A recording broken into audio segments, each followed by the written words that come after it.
ओम नमो नारायणा। ओम नमो भगवते वासुदेवाय नमः। जय श्री कृष्ण। राधे राधे। मित्रों, क्या आपको पता है कि गौ माता ने समस्त स्त्रियों को ऐसा कौन सा श्राप दिया था जिसकी वजह से आज तक समस्त नारी जाति को वह श्राप भोगना पड़ रहा है। गौ माता का एक ऐसा श्राप जिसे टाला नहीं जा सका, उसी की वजह से आज भी समस्त नारी जाति को वह श्राप भोगना पड़ रहा है। वह श्राप कौन सा था, चलो मैं तुम्हें एक कथा के माध्यम से बताता हूँ। मित्रों, एक समय की बात है जब भगवान श्री कृष्ण अपनी राजगद्दी पर विराजमान थे।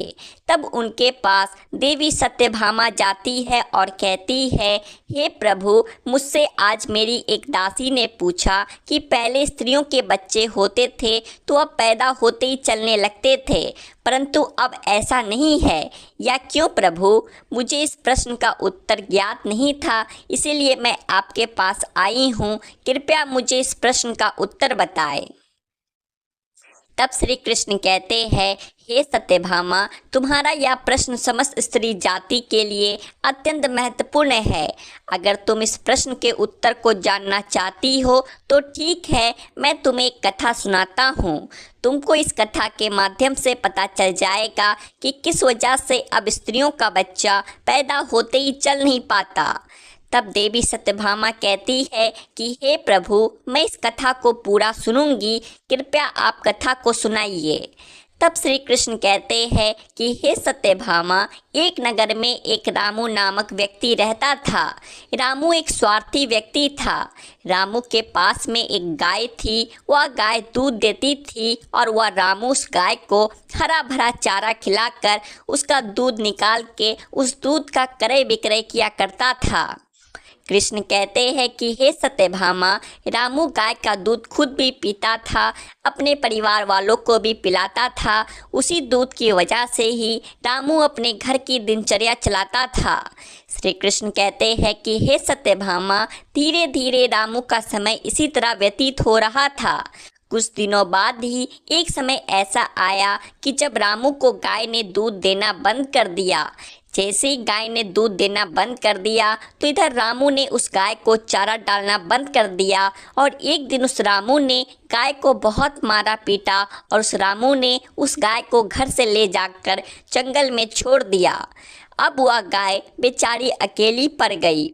बेचारी गाय अकेली जंगल में इधर उधर घूमती फिरती है और एक दिन जंगल में बने एक मंदिर के पास में पहुंचती है और भगवान से विनती करते हुए कहती है, हे भगवान, मैं आपसे यह वंदन करती हूँ कि हे प्रभु, आपने हमें गाय की योनि में डालकर कितना गलत काम किया है।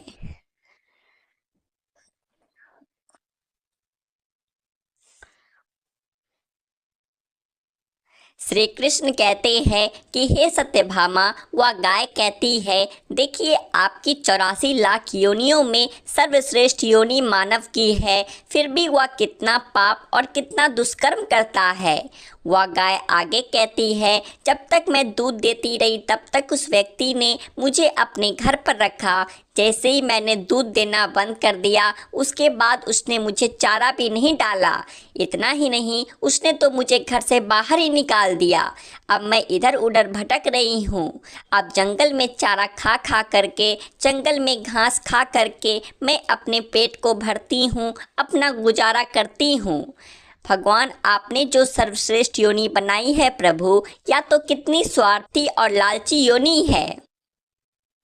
श्री कृष्ण कहते हैं कि हे सत्यभामा, धीरे धीरे समय व्यतीत होता चला गया। गाय बेचारी दर बदर भटकती रही। जब भी कभी वह गाय रामू के द्वार पर आ जाती है तो अब रामू लाठी लेकर के उस गाय को जंगल की तरफ, खेतों की तरफ भगा करके आता है। श्री कृष्ण कहते हैं कि हे सत्यभामा, धीरे धीरे जब वह गाय एक दिन गर्भवती हो जाती है तो अब जैसे ही 3-4 महीने का गर्भ हुआ है तो उसी जंगल से एक स्त्री गुजर रही थी। उस स्त्री ने जैसे ही उस गाय को देखा, उसने मन में सोचा कि यह गाय तो गर्भवती है। मैं एक काम करती हूँ, इस गाय को मैं पाल लेती हूँ। जब इसका बच्चा हो जाएगा तो यही गाय मुझे दूध देने लगेगी। तब मैं इसका दूध खुद पीऊँगी और साथ ही अपने परिवार वालों को भी पिलाऊँगी। श्री कृष्ण कहते हैं कि हे सत्यभामा, वह स्त्री आगे कहती है कि इस गाय का दूध खूब क्रय विक्रय करूंगी। लेकिन जैसे ही वह स्त्री उस गाय को पकड़ने के लिए अपने पति को बुलाने के लिए जाती है और जब तक उसका पति वहाँ पे आता है तब तक वह गाय वहाँ से चली जाती है। धीरे धीरे और समय व्यतीत होता है। श्री कृष्ण कहते हैं कि हे सत्यभामा, जब उस गाय के प्रसव का समय नज़दीक आ गया तब वह एकांत जंगल में सुरक्षित जगह पर जा कर के उस गाय ने एक बछड़े को जन्म दिया। श्री कृष्ण कहते हैं कि हे सत्यभामा, प्रसव के कुछ समय बाद वही स्त्री उसी जंगल में घास काटने के लिए अपने खेतों पर गई हुई थी।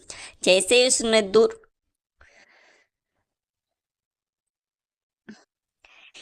ही उसने दूर से देखा कि एक गाय ने अपना बच्चा दिया हुआ है, तब वह उसके पास गई और उसने ध्यान से उस गाय को देखा तो बोली कि अरे, या तो वही गाय है, इस गाय ने तो बछड़ा दे दिया, चलो अच्छा हुआ। श्री कृष्ण कहते हैं कि हे सत्यभामा, वह स्त्री सोचती है अब मैं इस गाय को पकड़ के अपने घर पर अवश्य ले जाऊंगी।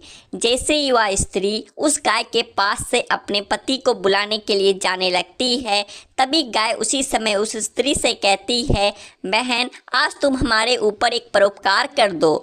ये हमारा जो बच्चा है ये पीछे पड़ा हुआ है, इसे उठाकर तुम मेरी गर्दन के ऊपर रख दो।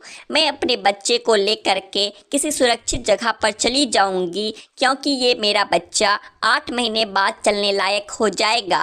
8 महीने बाद मैं अपने पैरों पर यह चलेगा। श्री कृष्ण कहते हैं कि हे सत्यभामा, ऐसा अभी है, ऐसा पहले नहीं था। पहले गाय का बच्चा 8 महीने के बाद ही अपने पैरों पर चलने लायक हुआ करता था। श्री कृष्ण कहते हैं कि हे सत्यभामा, लेकिन जैसे ही उस स्त्री ने गाय की बात सुनी तो बहुत ज़ोर ज़ोर से हंसने लगी। वह कहने लगी, तुम्हारा बच्चा इतना गंदा है, इतनी गंदी में तुम्हारा बच्चा इतना गंदा है, इतनी गंदगी में या पड़ा है, मैं तुम्हारे बच्चे को उठा करके तुम्हारे कंधे पर क्यों रखूं, तुम्हारे ऊपर या परोपकार क्यों करूं। जैसे उस स्त्री ने उस गाय का बहुत मजाक बनाया, उस समय गाय बेचारी असहाय थी, वो अपने बच्चे को उठा नहीं सकती थी। श्री कृष्ण कहते हैं कि हे सत्यभामा, उसी समय दुखी होकर के गाय ने श्राप दे दिया। उसने श्राप देते हुए कहा कि जाओ, आज तुम्हारा बच्चा जन्म लेने के बाद तुरंत चलने लगता है, लेकिन आज मैं श्राप देती हूँ, तुम्हारा बच्चा जन्म लेने के 8 महीने बाद ही अपने पैरों पर चलने लायक होगा। और जो ये मेरा बच्चा आज चल नहीं पा रहा है और ये आज के बाद पैदा होते ही बहुत जल्द अपने पैरों पर चलने लायक हो जाएगा। श्री कृष्ण कहते हैं कि हे सत्यभामा, इसी श्राप के कारण स्त्रियों का बच्चा अपने पैरों पर पैदा होते ही नहीं चल पाता, क्योंकि गाय माता ने समस्त स्त्री जाति को श्राप दिया है। परंतु गाय माता का जो बच्चा होता है वह तुरंत चलने लायक हो जाता है। अब श्री कृष्ण आगे कहते हैं, हे देवी सत्यभामा, अब तो आपको पता चल ही गया होगा कि आखिर किस कारण से स्त्री का बच्चा पैदा होते ही नहीं चल पाता और वह कौन सा श्राप है जो गाय ने स्त्री को दिया था। तब देवी सत्यभामा कहती है कि हे प्रभु, अब मुझे मेरे प्रश्न का उत्तर मिल गया है। इस प्रश्न का उत्तर बताने के लिए आपका कोटि कोटि धन्यवाद। मित्रों, कहा जाता है कि सतयुग में जिस समय सुखदेव जी पैदा हुए थे तो सुखदेव पैदा होने के तुरंत बाद ही अपने पैरों पर चलने लगे थे और वेदव्यास भी जन्म लेने के तुरंत बाद ही अपने पैरों पर चलने लगे थे। यह बात सतयुग की थी, लेकिन कलयुग में ऐसा नहीं है, क्योंकि गाय ने समस्त स्त्री जाति को श्राप दे दिया था। उसी दिन से समस्त स्त्रियों के जो बच्चे पैदा होते ही चलने लग जाते थे, उनकी प्रक्रिया वहीं पर रुक गई। गाय के श्राप के कारण ही स्त्री का बच्चा 8 महीने बाद ही चलने लायक, अपने पैरों पर खड़े होने लायक बन पाता है और गाय का बच्चा उसी दिन से अपने पैरों पर चलने लायक हो जाता है। इसीलिए किसी की आत्मा को कष्ट नहीं देना चाहिए और यही सनातन धर्म का सबसे बड़ा धर्म है।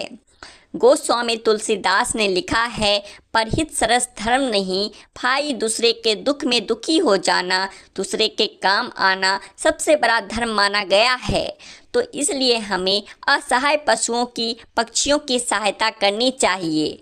गाय के श्राप की वजह से ही जितने भी पशु पक्षी हैं उन सब के बच्चे जन्म लेने के तुरंत बाद चलने लग जाते हैं, लेकिन स्त्रियों के बच्चों पर इसका विपरीत प्रभाव पड़ा कि जन्म के तुरंत बाद स्त्री का बच्चा चलने लायक बन पाया हो। एक स्त्री की गलती से आज समस्त मानव जाति की महिलाओं को उस श्राप का खामियाजा आज भी भुगतना पड़ रहा है। मित्रों, आपको यह कथा कैसी लगी हमें कमेंट में अवश्य बताइएगा, और वह कौन सा श्राप था जो स्त्रियों को मिला था वह भी आप समझ चुके हैं। मित्रों, कमेंट में जय श्री कृष्णा अवश्य लिखना। साथ ही ऐसी ही और कथाओं को सुनने के लिए आपके अपने चैनल आध्यात्मिक संसार को सब्सक्राइब भी कर लेना। हम फिर मिलेंगे आपसे ऐसी ही एक नई आध्यात्मिक कथा के साथ। तब तक के लिए राधे राधे, जय श्री कृष्णा। श्री कृष्ण कहते हैं कि हे सत्यभामा, इसी श्राप के